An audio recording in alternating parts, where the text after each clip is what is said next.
اور اس کے تمام مرکزی رہنما یا تو جیل میں ہوں گے یا پھر اپنے اپنے گھروں میں ہوں گے یا پھر کسی اور سیاسی جماعت کو جوائن کر چکے ہوں گے. تو کیا ماحول آپ کو آگے بنتا اگلے 1-2 ماہ میں اور پھر خاص طور پر الیکشن کے قریب نظر آ رہا ہے؟ میرا خیال ہے کہ الیکشن میں ماحول بن جائے گا اور میری نظر میں ایک جمہوریت پسند کارکن ہوں اور قانون کا طالب علم ہوں. Every party should be given a chance and level playing field to participate in the election. تو چاہے پی ٹی آئی ہو چاہے کوئی اور جماعت ہو.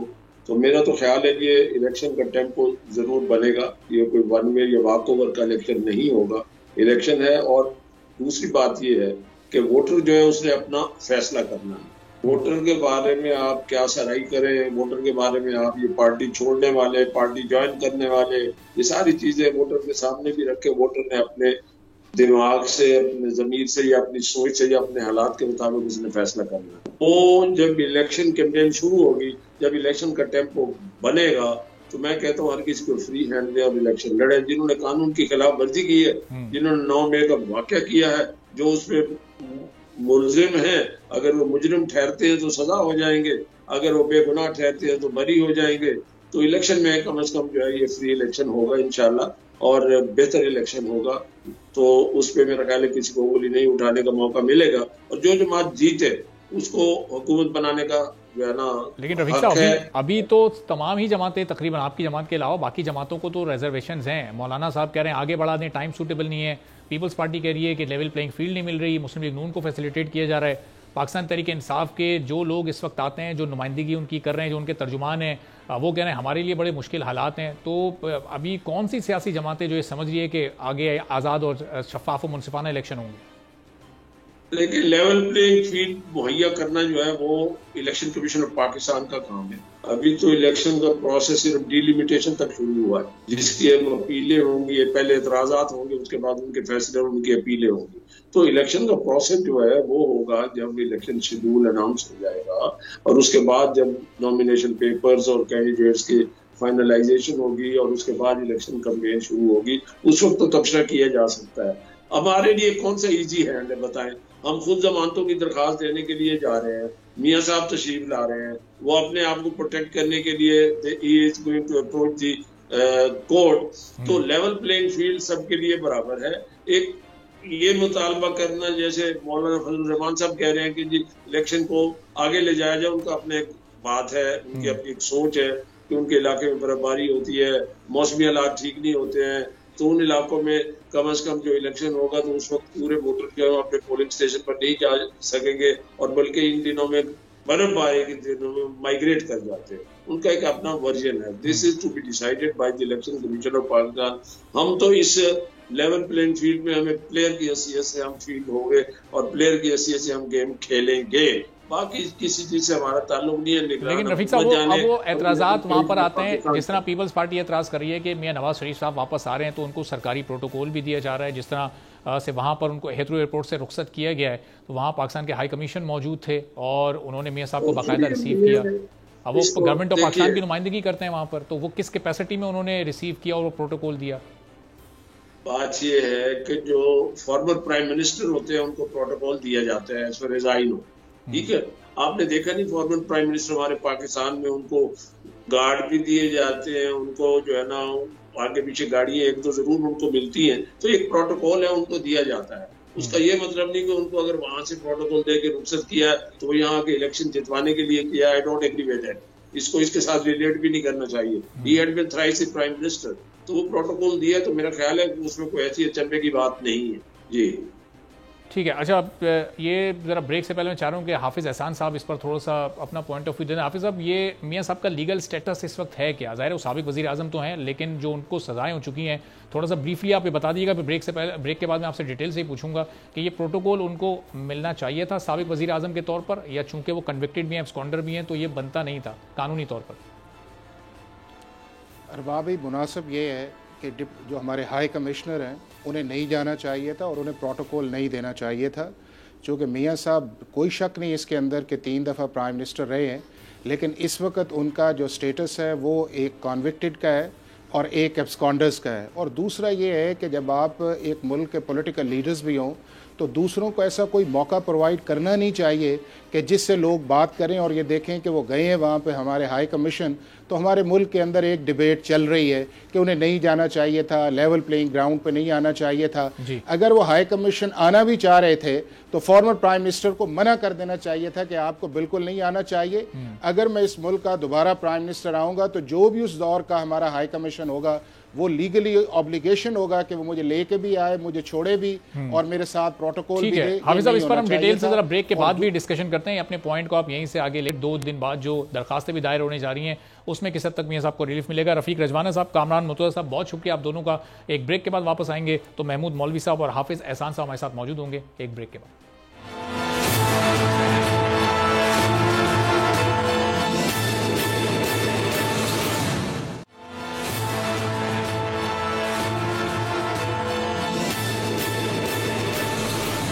پروگرام میں ایک بار پھر آپ کو خوش آمدید کہیں گے. اب 2 روز بعد میاں نواز شریف کے لیے درخواستیں دائر کی جا رہی ہیں. اب ان کو قانونی طور پر ریلیف ملے گا یا نہیں ملے گا، یہ ایک بڑا سوال ہے. اور ظاہر پاکستان پیپلز پارٹی اس پر بڑے تحفظات کا اظہار کر رہی ہے کہ کیوں ان کو وہاں سے سرکاری پروٹوکول دیا گیا. اور اس کے بعد تاثر ایک ایسا مل رہا ہے کہ شاید جب یہ درخواستیں 2 روز بعد دائر ہوں گی تو وقتی طور پر ہی صحیح لیکن ریلیف ضرور میاں صاحب کو مل جائے گا. اب آپ کو یہ یاد دلا دیں کہ میاں نواز شریف صاحب کو جو 2 ریفرنسز میں سزائیں ہوئی ہیں، ایون فیلڈ اور العزیزیہ میں، تو ایک میں انہیں 10 سال قید اور 80 لاکھ پاؤنڈ ان پر جرمانہ ہے، جبکہ العزیزیہ ریفرنس میں احتساب عدالت نے نواز شریف کو 7 سال قید کی سزا سنائی تھی اور وہ 10 سال تک کسی بھی عوامی عہدے کے لیے نااہل تھے. تو حافظ احسان صاحب، بریک سے پہلے آپ اس پر ذرا بریفلی بات کر رہے تھے. اب تھوڑی سی ذرا اس پر ڈیٹیل سے آپ یہ بتائیے گا کہ 2 روز بعد جب یہ درخواستیں دائر ہوں گی تو یہ جو ریلیف میاں صاحب کو ملے گا وہ صرف منڈے تک کا ہوگا، یعنی پیر کو وہ عدالت میں پیش ہو جائیں، خود کو سرنڈر کر دیں، یا پھر اس سے بڑھ کر بھی کچھ ہو سکتا ہے؟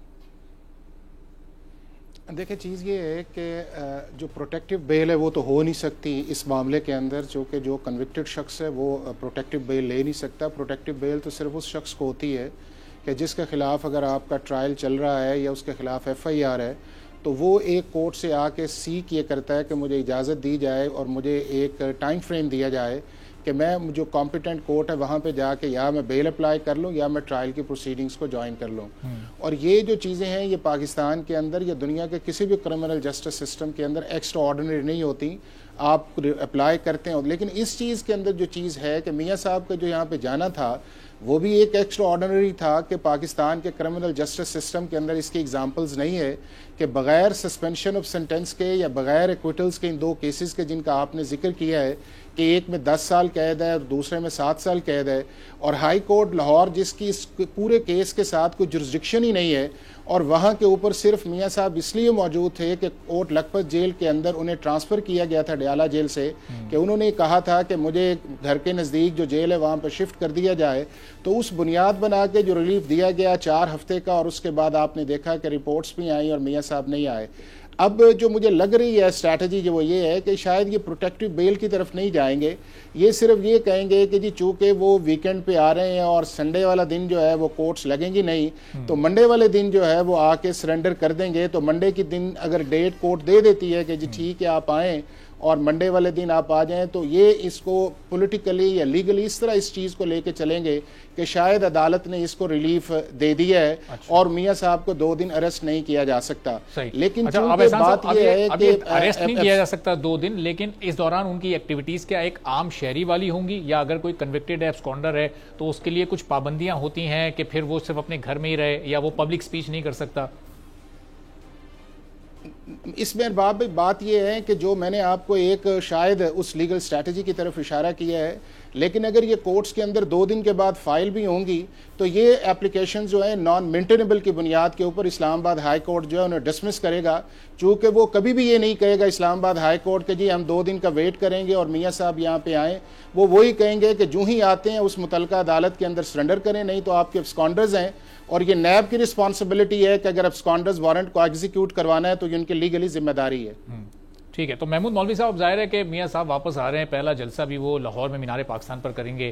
اب اس وقت آپ کی جو جماعت ہے وہ تو پنجاب سے اس نے آغاز کیا اور سب سے زیادہ اسٹرینتھ آپ کی وہیں پر ہے. آنے والے الیکشن میں آپ لوگوں نے بھی حصہ لینا ہے، تو اب میاں صاحب کو تو 4تھی بار وزیر اعظم کہا جا رہا ہے ان کی جماعت کی جانب سے. پوری کیمپین میاں صاحب کی واپسی سے متعلق کی جا رہی ہے کہ وہ آئیں گے اور پاکستان کے معاشی مسائل حل ہو جائیں گے. کس طرح ان کی واپسی کو آپ دیکھ رہے ہیں؟ کتنا سیاسی امپیکٹ کریٹ ہوگا؟ ان کی اپنی جماعت کو کتنا فائدہ ہوگا؟ دوسری جماعتوں کو اس کا کتنا نقصان ہو سکتا ہے؟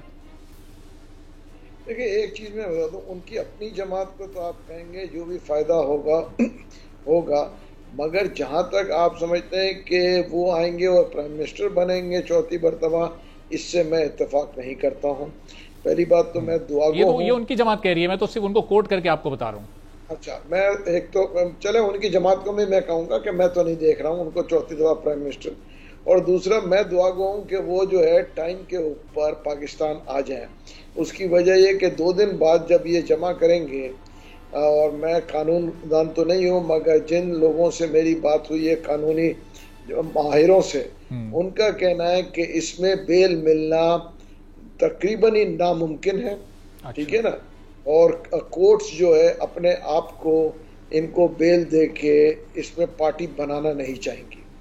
تو ان کو جو میں دیکھ رہا ہوں کہ ان کو میرے خیال سے پروسیجر سے گزرنا پڑے گا، اور وہ پروسیجر سے گزرنے کے بعد ہی وہ آئیں گے. تو اللہ کرے کہ وہ جو ہے پاکستان آ جائے. اور 21 جو اکتوبر کی بات ہے تو نظر تو نہیں آ رہا کہ وہ 21 اکتوبر کو وہاں اسپیچ دے سکتے، مگر obviously جلسہ بالکل ہو سکتا ہے. پارٹی کے دوسرے لوگ ہیں وہ آئیں جلسہ کریں، اور میرے خیال سے لیکن محمود صاحب ابھی تک اس جلسے کی جو تیاری ہو رہی ہے وہ تو صرف اس لیے ہو رہی ہے کہ میاں صاحب واپس آ رہے ہیں. آپ دیکھیں شہباز شریف صاحب، مریم نواز صاحبہ، وہ بھی عوام کو اسی بات پر موبلائز کر رہے ہیں کہ میاں صاحب کا استقبال کرنے آپ مینار پاکستان آئیں. اب اگر ان کو ریلیف اب بظاہر آپ کو لگ رہا ہے کہ نہیں مل پائے گا، لیکن اگر اس صورتحال میں بھی ریلیف مل جاتا ہے تو پھر کیا آپ بھی پیپلز پارٹی یا دوسری جماعتوں کی طرح اس سے فیسیلیٹیشن سے یا پھر کسی نہ کسی چیز سے تعبیر کرنا چاہیں گے؟ دیکھیں میں کہوں گا اگر ان کو فیسیلیٹیشن مل جاتی ہے تو یہ بڑی ناانصافی ہوگی ایک عام آدمی سے. آپ مجھے بتائیں نا، ایک عام شہری کیا ان کو یہ فیسیلیٹیشن ملے گی؟ اور میرے خیال سے پھر جو ہے کورٹس کو یہ فیصلہ کرنا پڑے گا کہ عام آدمی کو بھی یہی فیسیلیٹیشن دیں جو کہ وہ نواز شریف صاحب کو دے رہے ہیں. کیونکہ یہ تو نہیں ہو سکتا نا کہ کسی کے لیے کچھ قانون، کسی کے لیے کچھ. اب تو عوام بھی تھک گئی ہے، اور میرے خیال سے پاکستان کے لوگ بھی ان چیزوں کے اوپر کافی پریشان ہیں کہ انصاف جو ہے، باتیں ہم سب کرتے ہیں کہ جی انصاف کی بات کرتے ہیں، مگر انصاف کے تو 2 معیار کلیئر ہوتے جا رہے ہیں. لیکن محمود صاحب اب ظاہر ہے کہ کسی بھی کیس کو سننے والے جو ججز ہوتے ہیں ان کا بھی اپنا نظریہ ہوتا ہے، اپنا سوچنے کا انداز ہوتا ہے، جبکہ کتابیں انہوں نے وہی پڑھی ہوتی ہیں. ابھی ہم نے پریکٹس اینڈ پروسیجر بل یا ماضی کے کسی فیصلے کی آپ مثال لے لیں تو اس میں بھی ہم دیکھتے ہیں کہ وہ جو ریشو ہوتا ہے وہ 10-5 کا، 4-3 کا، وہ 9-6 کا، وہ اس طرح سے ہوتا ہے. یعنی مختلف رائے رکھتے ہیں ججز بھی. تو یہاں اگر میاں صاحب کو یہ ریلیف مل جاتا ہے تو یہ لفظ تو ریلیف استعمال ہو رہا ہے، لیکن اس کے معنی غلط سمت میں کیوں پھر سیاسی جماعتیں لے کر جا رہی ہیں؟ ہو سکتا ہے جج یہ سمجھتے ہوں کہ وہ یہ بیل ان کو ملنی چاہیے اور وہ دے دیں ان کو، اور وہ قانون کے مطابق میرٹ پر ہو. تو دیکھیں ہم تو اس کو نیگیٹو نہیں لے کے جائیں گے، مگر ہم یہ ضرور کہیں گے کہ پھر عام آدمی کو بھی اسی پروسیجر سے، اسی ریشو سے ریلیف ملنی چاہیے نا.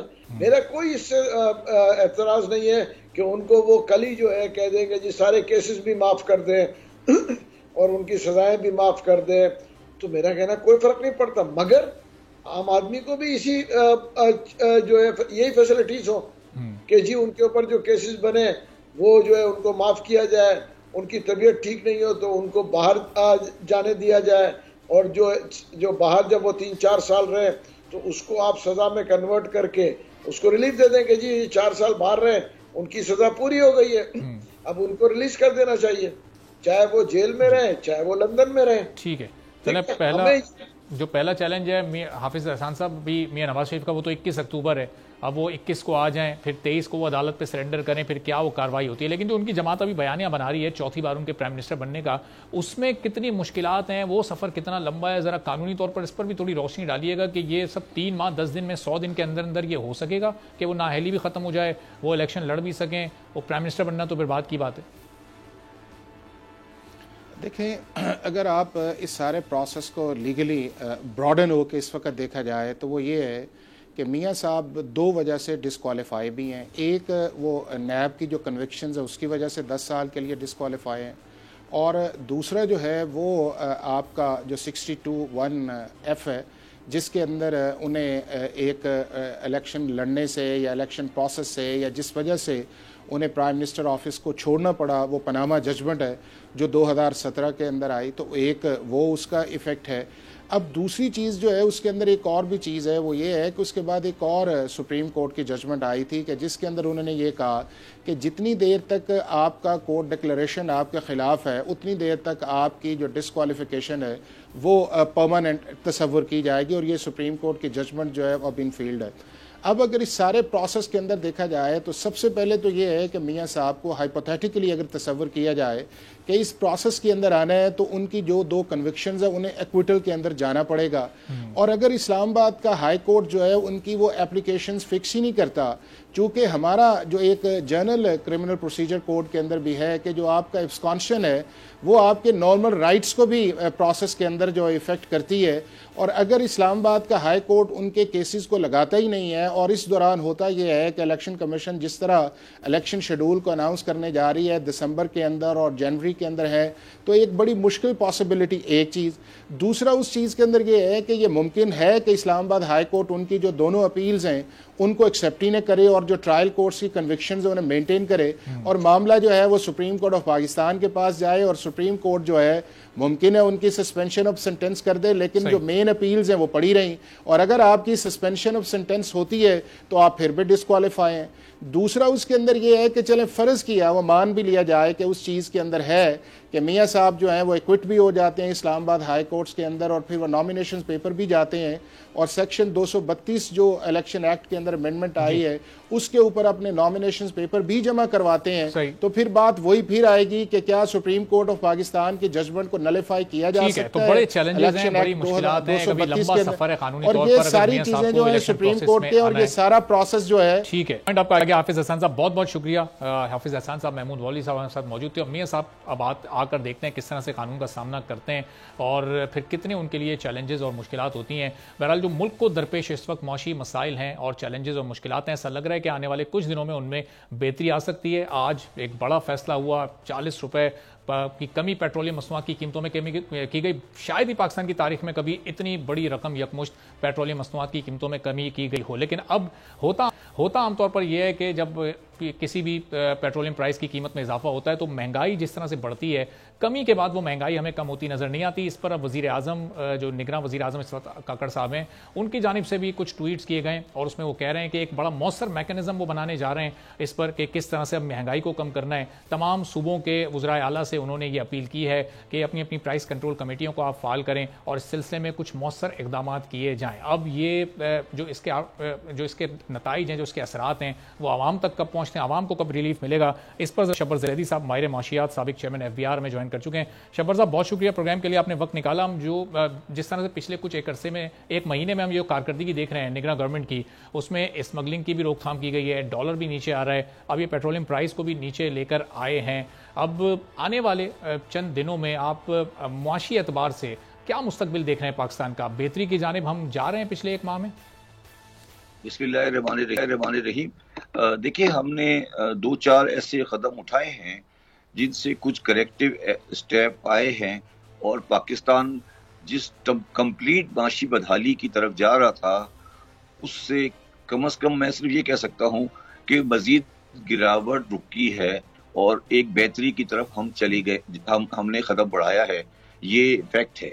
مگر جس طرح آپ نے ابھی کہا کہ ہمارے ملک میں جب پرائز پیٹرول کی بڑھتی ہے تو ہر چیز کی پرائز بڑھ جاتی ہے، مگر جب ہم پرائسز پیٹرول کی کم کرتے ہیں تو ہماری پرائسز کم نہیں ہوتی۔ اس کی وجہ یہ ہے کہ ہمارے ملک میں یہ جو اشیاء صرف ہیں، خاص طور پر ان میں جو درمیان میں آڑتی اور تاجر طبقہ بیٹھا ہوا ہے، یہ کمپلیٹلی عوام دشمن اور یہ ذخیرہ اندوز لوگ ہیں۔ یہ پرائسز چیزوں کو مینیپولیٹ کرتے ہیں، اور جو آپ نے تیسری بات کی کہ ہم مارکیٹ کمیٹیز وغیرہ کو فعال کریں گے، وہ تھیوریٹیکلی اچھا ہے مگر وہ بہت زیادہ اچھا نہیں ہے، کیونکہ ہمارا تمام صوبائی گورنمنٹوں میں یہ مارکیٹ کمیٹی کا نظام ٹوٹلی کلیپس ہو چکا ہے، اور یہ بھتہ خوروں، سیاستدانوں، ان کے ایجنٹوں، MNAs MPs کے ہاتھ میں چلا گیا ہے، جنہوں نے پاکستان کی تباہی پھیر دی ہے۔ اور جب میں چیئرمین FBR تھا تو میری جنگ انہی آڑتیوں کے ساتھ ہو رہی تھی، اور جب تک آپ اس آڑتی مافیا کو، اس دکاندار مافیا کو، اس اسمگلر مافیا کو ختم نہیں کریں گے، پاکستان میں کوئی بنیادی معاشی ترقی یا معاشی تبدیلی نہیں آ سکتی۔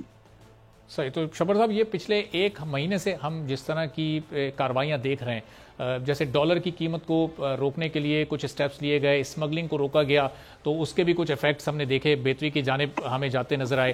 منتخب حکومتوں کے دور میں ہمیں یہ اس طرح کی کارروائیاں کیوں نظر نہیں آتی ہیں؟ اس وقت تو یہ نگراں سیٹ اپ ہے، کچھ دن بعد انہوں نے چلے جانا ہے، الیکشن تک یہ موجود ہیں، اس وقت تک آپ کیا لگتا ہے یہ کتنی بہتری لا سکتے ہیں اگلے 3-4 مہینے میں؟ ان کا تو بہت ہی مختصر ٹائم ہے، اس کے بعد ملک تو منتخب حکومتوں نے چلانا ہے، وہ کیوں اس طرح کی کارروائیاں نہیں کرتی؟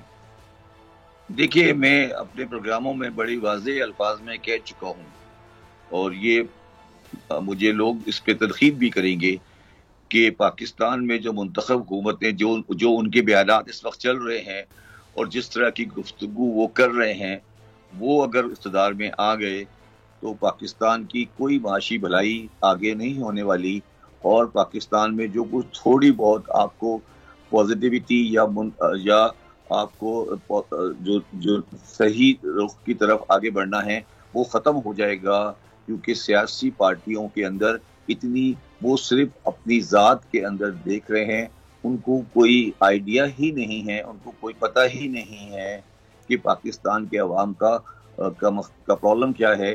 اور آپ اگر مجھ سے پوچھیں گے تو میں کم از کم 2 سال اور کم از کم 10 سال الیکشن پوسٹ پون کرنا چاہتا ہوں۔ اچھا، اور پھر آپ چاہتے ہیں کہ یہ والی جو نگراں حکومت ہے یہی کنٹینیو کرے؟ تو منتخب حکومت میں یہ چاہتا ہوں کہ پاکستان میں یہ جب آئیں گے اور یہ 4 آنے کی پارٹیاں بنے گی اور یہ جا کر ایک دوسرے سے کتوں کی طرح لڑیں گے اور ایک دوسرے کی ذات پہ کیڑا اچھالیں گے، ایک کہے گا کہ میں نے پاکستان بنایا تھا، دوسرا کہے گا کہ یہ کرپٹ ہے، یہ چور ہے، اور ہم سارے اسی کام میں لگے رہیں گے اور پاکستان کی معیشت اور پاکستان کا عوام دب جائے گا۔ کیا اب ہم اس سرکل سے باہر نہیں آئیں گے؟ اور اگر آپ ان کے حالات دیکھیں، ان کی گفتگو دیکھیں، ان کا جیسچر دیکھیں، ان کی باڈی لینگویج دیکھیں، کیا یہ نہیں ہے؟ تو اب یہ ایک پاکستان آج ایک دوراہے پہ کھڑا ہے، اور پاکستان کے عوام کو اور پاکستان کے اقتدار اعلیٰ کو اور پاکستان کے جو لوگ ہیں ان کو یہ فیصلہ کرنا چاہیے کہ وہ کیا وہی کچھ کرنا چاہتے ہیں جو وہ 90 کی دہائی سے کرتے آ رہے ہیں، اور جس میں انہوں نے 3 گورنمنٹوں کو 5 سال کی ٹرم دی ہے، اور جنہوں نے پاکستان کے ڈیولپمنٹ کی جو ریشو ہے، جی ڈی پی ریشو، وہ 2% سے کم کر دی ہے، اور برابر والا ملک انڈیا 7.8% پہ چلا گیا ہے، اور ہمیں شرم بھی نہیں آتی۔ تو شبر صاحب، ظاہر ہے کہ یہ اب ساری سیاسی جماعتوں کو ہی بڑا برابری سے موقع ملا ہے۔ پاکستان تحریک انصاف نے بھی 3.5 سال حکومت یہاں پر کی ہے۔ اب یہ آپ کو ان کی پرائرٹی تو نہیں ہے پاکستان کی معیشت کو بہتر کرنا، اب یہ انٹینٹ کا مسئلہ ہے یا پھر ان میں کیپیبلٹی نہیں ہے کہ یہ کر ہی نہیں سکتے چاہیں بھی تو، یا چاہیں تو کر سکتے ہیں لیکن انٹینٹ نہیں ہے؟ دیکھیں، یہ وہ پودے ہیں جو اسٹیبلشمنٹ کی نرسریوں میں پلے ہیں، اور انہوں نے کبھی کوئی آج پلا ہے، کوئی کل پلا ہے، کوئی پرسوں پلا تھا۔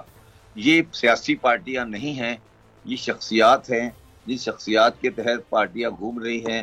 ذوالفقار علی بھٹو کے جانے کے بعد نواز شریف کو بنایا تھا بریگیڈیئر قیوم کی اور درانی خان کی اسٹیبلشمنٹ نے، عمران خان کو بنایا تھا شجاع پاشا کی اسٹیبلشمنٹ نے، قمر جاوید باجوہ صاحب نے بنائے کے لائے تھے۔ اب یہ اس طرح کی پارٹیاں بنتی ہیں، ٹوٹتی ہیں، بنتی ہیں، ٹوٹتی ہے۔ ان پارٹیوں میں کبھی سیاسی سوچ نہیں آتی، کبھی وہ سماجی سوچ نہیں کرتے، تو مگر یہ لمبی بات ہو جائے گی۔ میں آپ کو صرف یہ کہنا چاہتا ہوں کہ سیاست کے لیے، ڈیموکریسی کے لیے کچھ بنیادی اقدار ہوتی ہیں، جن میں سے بنیادی اقدار ہوتی ہے student union, labour union, press club, آزاد میڈیا، آزاد بار کونسل اور آزاد لوکل باڈیز۔